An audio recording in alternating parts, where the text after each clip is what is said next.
mewakili teman-teman ingin melakukan klarifikasi secara langsung. Jadi intinya bahwa apa yang terjadi kemarin pada saat rapat pemadanan data dengan Ibu Menteri Sosial Republik Indonesia dan seluruh Forkopimda yang ada di Provinsi Gorontalo itu hanyalah kesalahpahaman semata. Sekali lagi saya garis bawahi dan saya pertegas, hanyalah kesalahpahaman semata, Pak Gubernur. Dan hal ini akan saya jelaskan secara semoga semua seluruh untuk masyarakat bisa memahaminya, bahwa kami dievaluasi itu Pak Gubernur per kabupaten kota, dan kebetulan untuk wilayah Kabupaten Gorontalo saya mewakili setelah kabupaten-kabupaten yang lain.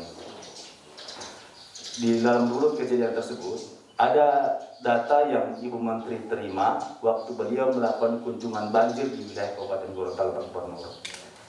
Hal itu disodorkan oleh salah seorang kepala desa yang ada di Kabupaten Gorontalo, dan data tersebut dibahas juga dalam rapat pemadanan data tersebut, Pak Gubernur. Ada dua data yang Bapak Kepala Desa ada bawa saat itu, yaitu data BPNT dan data PKH. Yang garis bawahnya bahwa data yang dibawa tersebut saldonya belum masuk, Pak Gubernur. PKH setahu saya itu berada di angka 26 orang, sedangkan BPNT 56 itu berapa. Yang kesemuanya itu masih saldo nol atau saldonya belum masuk. Dan Ibu Menteri mendengar hal itu langsung bertanya kepada saya selaku koordinator PKH Kabupaten Gorontalo. Kebetulan di samping saya saat itu adalah Pak Sulaiman Nanyu, koordinator daerah khusus untuk PPNT, dan kami berdua berdiri.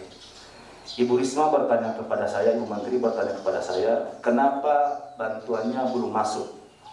Maka saya sampaikan bahwa nama-nama tersebut belum masuk dalam proses SP2D, surat perintah pencairan dana. Kemudian Ibu Menteri bertanya lagi, kenapa belum masuk SP2D? Dan saya menjawab, saat ini sedang terjadi proses pemadanan data, sehingganya terindikasi KPM ini atau daftar nama yang dibawa kepala desa tadi di Pak Gubernur itu terindikasi dinonaktifkan di DTKS. Seketika Ibu Menteri menanyakan tentang daftar nama itu ke salah satu stafnya, disuruh mengecek apakah nama itu masih terdaftar di penerima bansos atau tidak. Saya tidak tahu pada waktu itu apa yang terjadi, namun dari jawaban dari si pengolah data tadi yang bukan disuruh untuk mengecek, jawabannya mengatakan ada, ya ada. Kemudian Ibu Menteri bertanya lagi kepada Himbara, dalam hal ini Pak Gubernur, pihak bank. Dan pihak bank menyampaikan sudah dalam proses transaksi, dan atau mungkin yang lain sudah melakukan transaksi.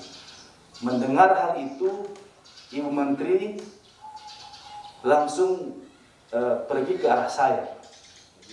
Ya, langsung pergi ke arah saya, langsung menghampiri saya pada waktu itu. Padahal maksud dari pernyataan pihak bank itu yang sudah melakukan transaksi adalah untuk penerima BPNT, bukan penerima PKH yang Ibu Menteri maksudkan. Jadi Ibu Menteri marah karena saya mengatakan nonaktif, sedangkan di sisi lain dari pihak Himbara mengatakan sudah melakukan transaksi.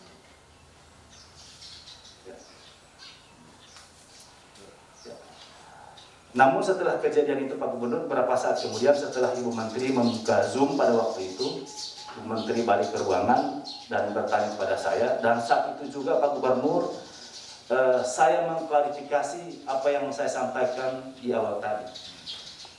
Yang saya sampaikan sama Ibu Menteri adalah KPM tersebut hanya komponennya saja yang tidak aktif.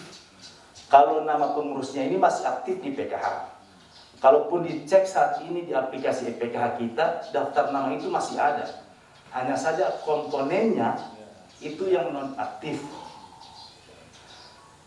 Dan bahwa KPM yang belum masuk ini, dananya ini Pak Gubernur, adalah KPM perluasan tahun 2021 yang teman-teman validasi di tahun 2021 bulan Januari.